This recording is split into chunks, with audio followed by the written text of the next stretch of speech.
What is good, everybody?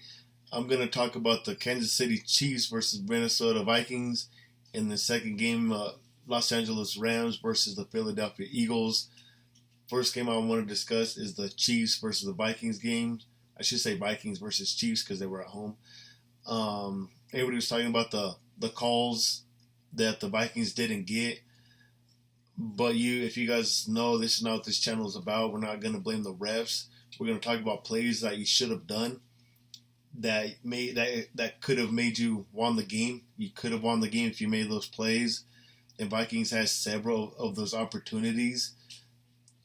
Mostly all of them were on defense. Kirk Cousins did have some missed throws, but there was one instance where it was like 3rd and 18, and they're supposed to be easy stop, but they ended up converting on 3rd and 18 or whatever it was. It was around that, and they ended up scoring a touchdown from that drive. So you can't allow that to happen. Another big thing, which made you lose the game, is your first play on snap on offense. Your assuming he's a blocking tight end. He catches the ball very first play. He turns the ball over. What do the Kansas City Chiefs do? They capitalize and score a touchdown off that. You ended up losing that game by 7. So you do the math there. You don't turn the ball over against the Chiefs, you have a very good chance of winning that game. Patrick Mahomes, incredible pocket presence still. Was another, I think, 3rd down situation. He was scrambling in the pocket. He ended up finding Travis Kelce for a first down. The very 2 plays later, he found Travis Kelce in the pylon, not in the pylon, in the let's say 2-yard line, or sitting like at the goal line, just sitting in a zone. He just dumps it off to Travis, an easy touchdown. But those defensive plays for the Minnesota Vikings, you had your chance to make some stops, and you just did not capitalize when you need to against a very good team like the Kansas City Chiefs. Very unfortunate that Justin Jefferson got hurt. He might be out for 4 weeks. They're also saying that depending how the Minnesota Vikings do going forward, he's going to be out longer period of time, which is very unfortunate because without Justin Jefferson, that team goes way down. But on the bright side, as I'm going to show right now, they have a rookie named Jordan Addison, he's not going to fill in that role, obviously, but he has tremendous upside. So I'm looking forward to seeing him going forward. Alexander Madison, they got to use more. Cam Akers, TJ Hawkinson. They got to really play kind of like the Tennessee and the Indianapolis Colts, just old school football, and just hope they march downfield, get some points, And then there was another big defensive call, Von Harrison Smith. It was called a flag, and I don't know if that's the call everybody's talking about, but you see the receiver kind of like stopping to catch the ball. Like Mahomes didn't hit him on stride. Harrison Smith, you got to turn your head around, buddy.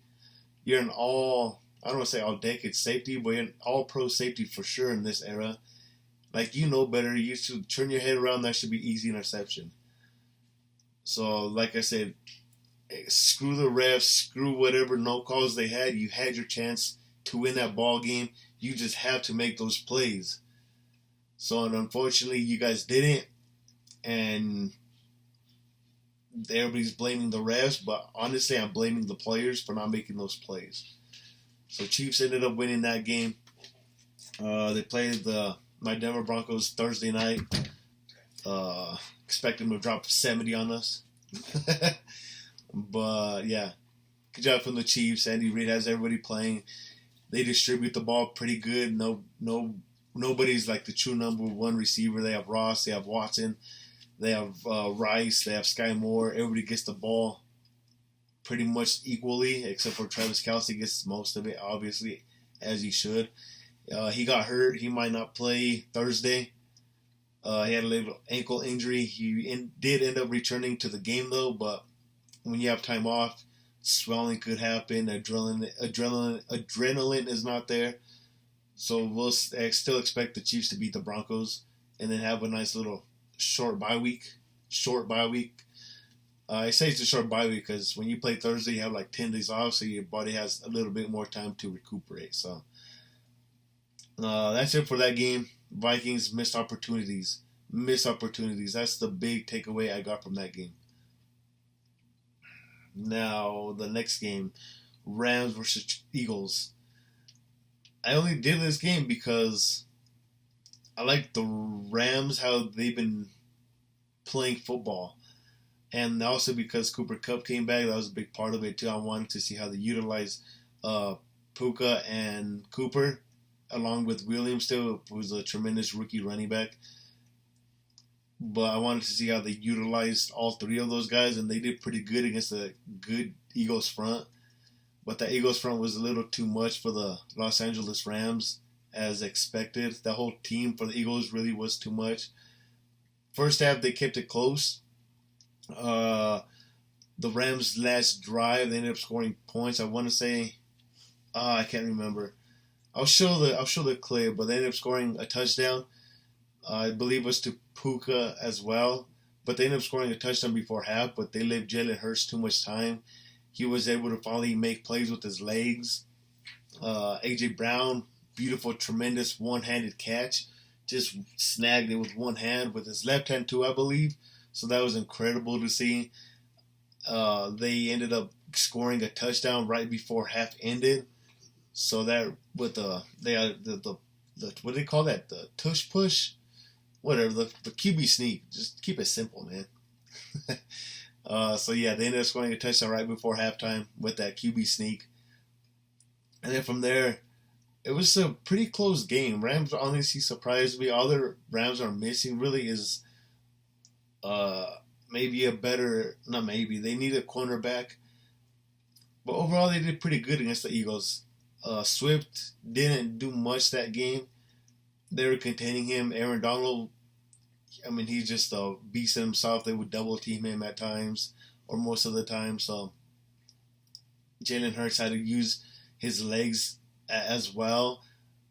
But A.J. Brown was just going off that game. He was going off that game. That's where you needed, like, for example, Jalen Ramsey. That's when you really needed him this game to shut him down. If they have Jalen Ramsey, do they win that game? I don't know if they win. But it's for sure a closer game because A.J. Brown would not get involved. Smith, I think he only had one catch. Quez Watkins, I think, only had a few. They're like the biggest guy was A.J. Brown and Dallas Goedert. That was the main two weapons that Jalen Hurts was using. And then for the Rams side, I love what they were doing on offense. You play against a very good front secondary. I think they're going to get better as the year progresses. They had Bradbury and Slay playing. I want to say, I don't know if they played last week, but they did play this game. So there was two good solid corners that they have in Philadelphia, plus that front. So seeing how they use Cooper Kupp and Puka and Williams, I love that offense going forward throughout the year. They should make the playoffs. I'm going to say it right now. They should make the playoffs. I don't see... There's going to be teams that beat them, but I don't think there's going to be many teams that can keep up with them on offense. So that's what I'm going to look forward to from the Rams in the future. Two really good receivers, good running game, quarterback. He's distributing the ball everywhere as well, which is very surprisingly because I know Stafford loves to go on just to one guy. So that might be a little inaccurate statement too, but we all know he loves going to one guy. He had a Megatron for pretty much half his career, Cooper Kupp for the last few years, and they just break all these records. So he likes going to, for obvious reasons though, but I like the way Sean McVay is using that offense, especially Williams, and to trade Cam Akers away, like that's good.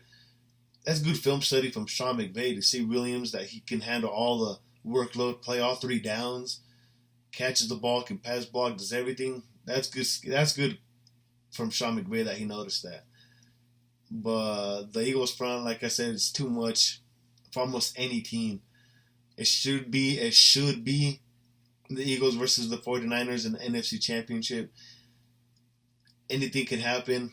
My dark horse for the NFC Championship Super Bowl contenders, the Detroit Lions, as they're playing phenomenal also. But the Eagles look like they're finally hitting stride, which is scary for the league. And then if they are hitting stride, then good luck stopping them, because they got weapons on offense.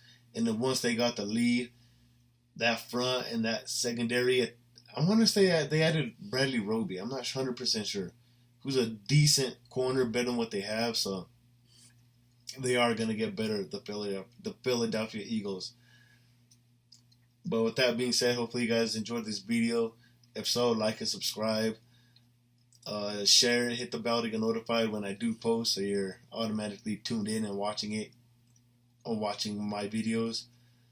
And then on last note, I'm thinking of doing something cool with my, well, not cool, but something different on my channel.